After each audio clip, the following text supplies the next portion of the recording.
पुष्कर सिंह धामी पहुंचे वृंदावन। वात्सल्य ग्राम में चल रहे षष्ठी महोत्सव में की शिरकत। दीदी मां साध्वी ऋतंभरा को 60वें जन्मदिन की दी बधाई। मंच से जनता को संबोधित करते मुख्यमंत्री पुष्कर सिंह धामी ने कहा, आज भगवान राम का भव्य और दिव्य मंदिर बन रहा है, जिसकी साक्षी हम सभी 22 जनवरी को बनेंगे। रामलला हम आएंगे, मंदिर वही बनाएंगे की कामना पूर्ण हो रही है। धामी ने कहा कि मुख्यमंत्री योगी आदित्यनाथ के कुशल नेतृत्व में उत्तर प्रदेश विकास की नई गाथा लिख रहा है। उन्होंने कहा कि राम भक्तों पर गोली चलाने वाले न तो राम मंदिर बना पाते, न धारा 370 हटा पाते और न ही 3 तलाक हटा पाते। ये प्रधानमंत्री मोदी की ही क्षमता है, जो बिना झुके थके व डिगे अपने कर्तव्य पथ पर आगे बढ़ते ही रहे।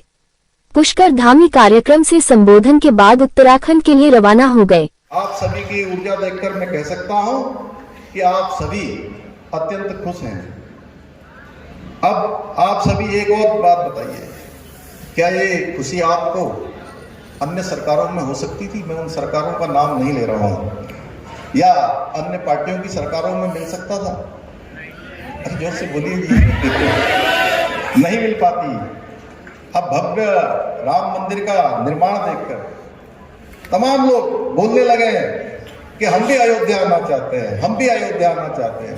ऐसे लोग भी जो तमाम समय में जब दीदी माँ हमारा आंदोलन कर रही थी, अपने आप को लगा रही थी, अनेक देशों में जो उनकी सामने तमाम चित्र लगे हुए हैं, आप सब लोग उसको जरूर देखिएगा कि दीदी माँ ने किस प्रकार से अपने वेश बदल कर उस आंदोलन को गति देने का काम किया था।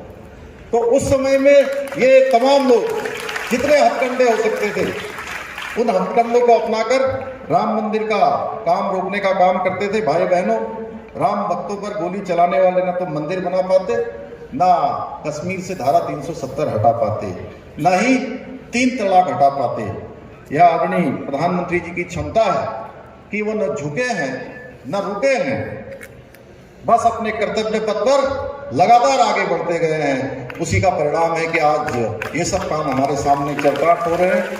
हमने भी आदरणीय प्रधानमंत्री जी से प्रेरणा लेकर उनके निर्देशन में, उनके मार्गदर्शन में अनेकों कामों को, कठिन कामों को भी उत्तराखंड देवभूमि में आगे बढ़ाने का संकल्प लिया है।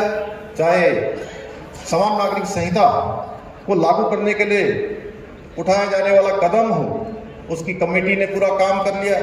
कुछ समय बाद ही हमको ड्राफ्ट मिलने वाला है नए वर्ष में, हम उस पर भी आगे बढ़ेंगे और समान नागरिक संहिता लागू करने का जो विधान है उसको हम अपने विधानसभा में लाकर उसकी कार्रवाई को आगे बढ़ाएंगे। धर्मांतरण रोकने के लिए हमने देश का कठोरतम धर्मांतरण विधेयक भी विधानसभा के अंदर बनाया है।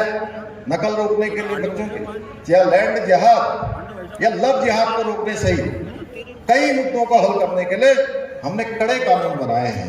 और देवभूमि का जो मूल स्वरूप है, आप सब भी जब देवभूमि आते हैं या देश दुनिया में हम कहीं जाते हैं, जब हम बताते हैं कि हम उत्तराखंड के हैं, तो हमारे प्रति लोगों की एक सोच अलग होती है, देखने का भाव अलग होता है।